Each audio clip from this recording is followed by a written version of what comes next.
But but yeah, I mean, I've been pretty lucky. A lot of my students have a basic theory knowledge. A couple of them are learning like the major scale and all that. And where I teach at, the primary goal is just to get them, of course, acquainted with their instrument, but to, primarily just get them on stage, get them with a band, perform. And luckily for me, I teach at a school of rock, and I'm a school of rock alumni, and I can remember, like I didn't care about theory that much, like when my instructors were like, hey, we're gonna have an '80s rock season, so we're gonna play Bon Jovi, Twisted Sister, Kiss, Quiet Riot. Like, oh, sweet. I know all those songs. I know all those bands, and I can just play the power chords, and that's all that they did. And like when it came time to perform in downtown Boise or at the Boise Music Festival, where thousands of people wanted to, go from one stage to another, it was always that exhilarating moment. And a lot of the School of Rocks here, they have connections with like the Whiskey, the Viper Room, or any type of venue, and it adds more like excitement, because like a lot of the kids that we teach, they're like, oh man, I can't believe Motley Crue, like wow, we're playing at the Whiskey. Motley Crue got their start here, and, Okay. and just the vibe of that is really So is that part exciting. of And the program is for the kids to, I guess, practice so that they can eventually play live, or at least do one performance? Is that what they do there? yeah, yeah. I mean, we have like a little rookies program where it's like very young kids, and primarily where I teach is like the next level up. It's called Rock 101, and that's like that's for pretty much it's mostly for kids, but it's an all ages thing where it's like never touched an instrument, never played. Okay. So let's work me up to the next level. And you then graduate from Rock 101 to the performance program, and that's where some of the like high level beginner to more intermediate advanced students are. And they work together on like, hey, we're at different skill levels, like a lot of like a lot of people in bands nowadays. And some of the students, they really work together really, really well, actually. And it just brings back, all the memories from my School of Rock days when I mean, I was like 15 or 16, and I can remember an 8 year old who was just rocking the bass, really well during one song. And then sometimes the drummer, who was like, 13, 12, 13, a little bit of a beginner, but, still holds a good tempo and Hmm. and we can just communicate. And it was really just the basics on being in a band. Like, hey, like if you can't hear, or if your wedge is not making enough sound, do you get mad at the sound guy? No, you don't get mad at the sound guy. Just the basic stuff right there. And honestly, being a teacher, I never thought this would happen. Like, I moved here at 19, and all I cared about was, I want to be in the next Dream Theater. I was Right. like, all I cared about was prom, and playing the 7 string and the 8 string guitar and utilizing that. And I had so many teachers come to me, and they're like, hey, maybe you should teach, because the way you helped a student, or the way you asked these questions, and how you do these demonstrations, you'd be a really great teacher. And I was like, I don't know, like all I care about is touring, but like it's really hard to get your band to the touring level. I mean, unless you do like a buy-on tour, like in my previous bands, Okay. or like you have something that's marketable for Right. the modern Well, day life. that's something you So have up on me. I've never been on a tour, and I'm impressed that you've actually been able to go with the band and tour and play out. A lot of my playing's been local, you know, breweries and local, even like private parties. This is back in the day. Um, so that's something I wish I would have done, but you know, that's good you're doing it, or you're still, focused on trying to get on a tour. Um, it seems like your career is actually headed in the right direction. It seems like you're making the moves to, I don't know, hopefully get something going as far as a record deal, or as far as like maybe yeah, endorsement or something. I don't know. I'm sure you looked into all that. Oh, absolutely. And honestly, just I mean, I started out with session bands, or just me sessioning for bands, and the funny thing is, when I was teaching, I had people would they would email me or they would hit me up somehow, and they were like, "Hey, I know you're primarily a guitarist, but can you play bass for this particular thing?" And I'd be like, "Sure, I'll take the gig." So I did some session work for a band in Riverside. They're two twin sisters, one guitar and vocals, the other drums and vocals. And now they want to do a two piece thing. So I did session work for that band. It's a metal band called Dianthus.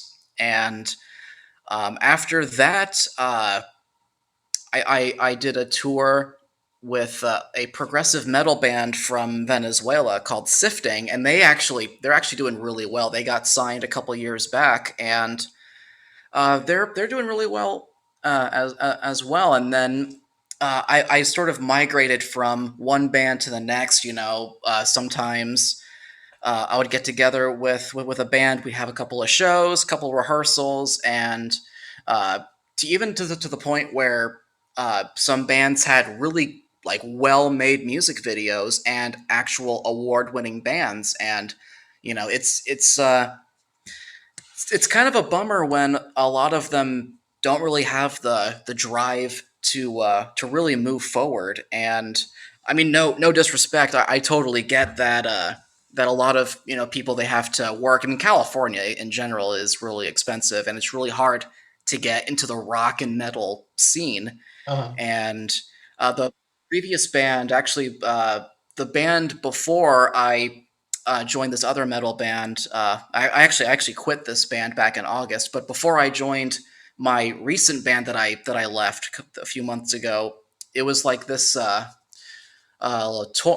Torrance band. It was like they had music videos, they had awards, and someday, or actually one day, we just stopped talking to each other, and I was wow. kind of confused. I was like, how come we haven't talked about a rehearsal or Yeah. anything in particular? And then that's when if I'm more active, I'll be seeking like, hey, who needs someone to play guitar for them, who needs help recording and all that stuff, or something like that. And that's when a former friend of mine, he hit me up and he was like, "Hey, you want to join this metal band, or you want to join my band?" And then that was when most of the touring started. Like I still have the tour laminates for it and all that. And then after recording an EP and getting other singles out, it got to the point where there was some altercations every so often, like every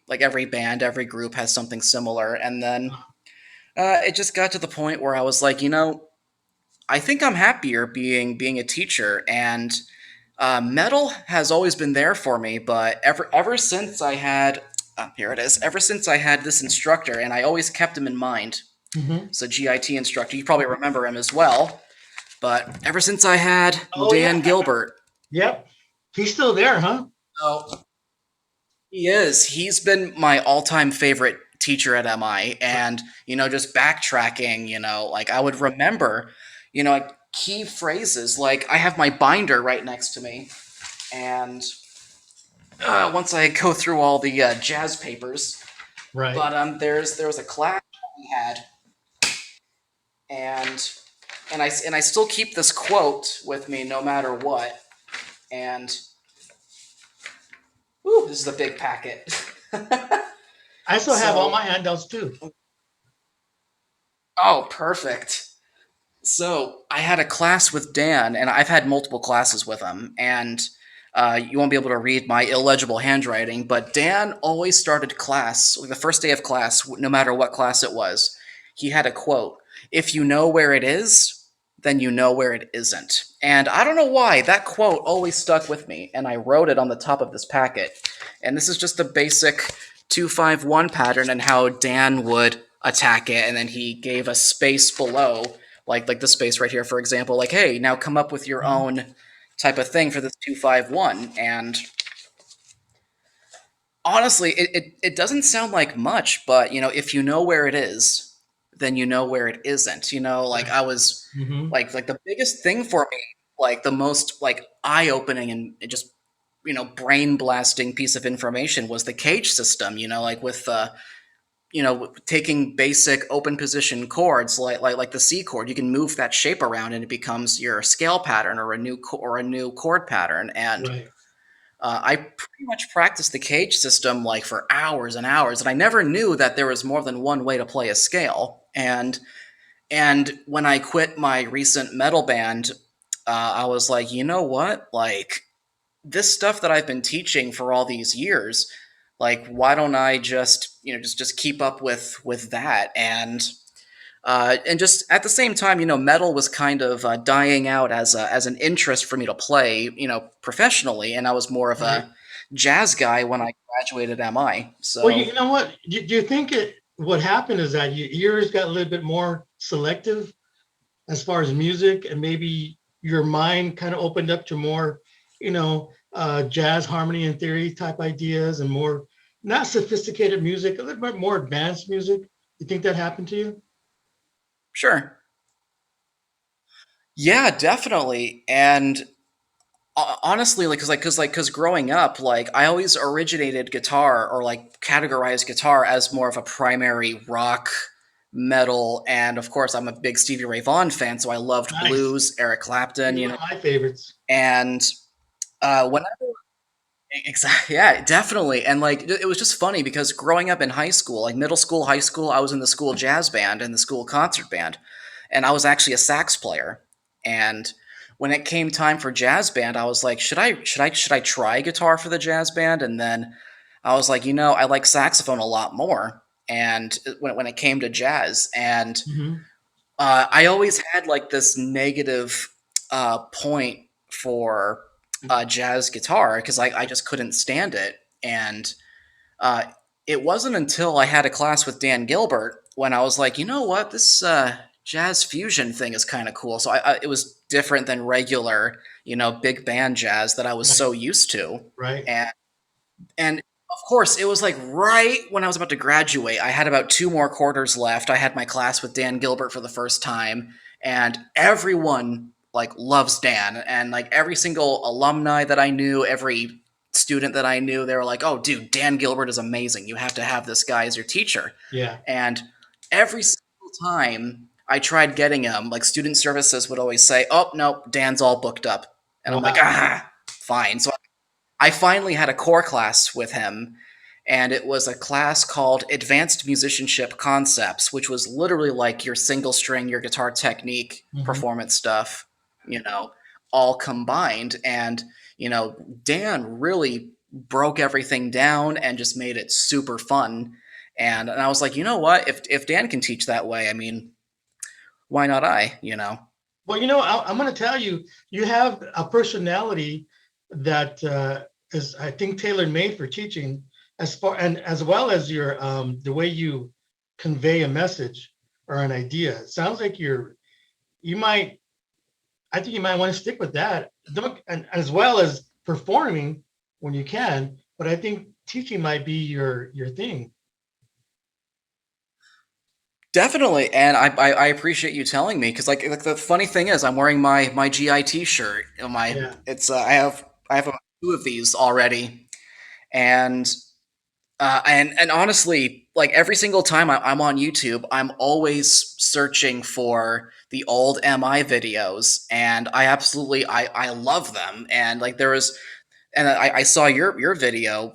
And a couple of your audio recordings during the open counselings with Paul Gilbert and just seeing all the pictures of MI back in the day, and I'm just like, wow. I mean, I love these old MI videos, and one dude in particular, Jeff something, he graduated in '88 or '89, Hmm. and there's this the really cool thing. There was this video of this crazy jazz open counseling, and I'm trying to understand who this teacher is, and I'm just like, who is that? So I brought it to uh, I brought the video link to Tom Kolb. Remember him?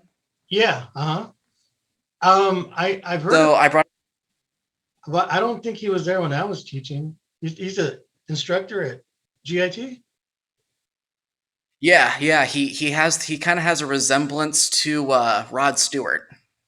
Okay. He had really I like mean, kind of I puffy know who he is. blondish. I've seen some of his videos. He's a really good player.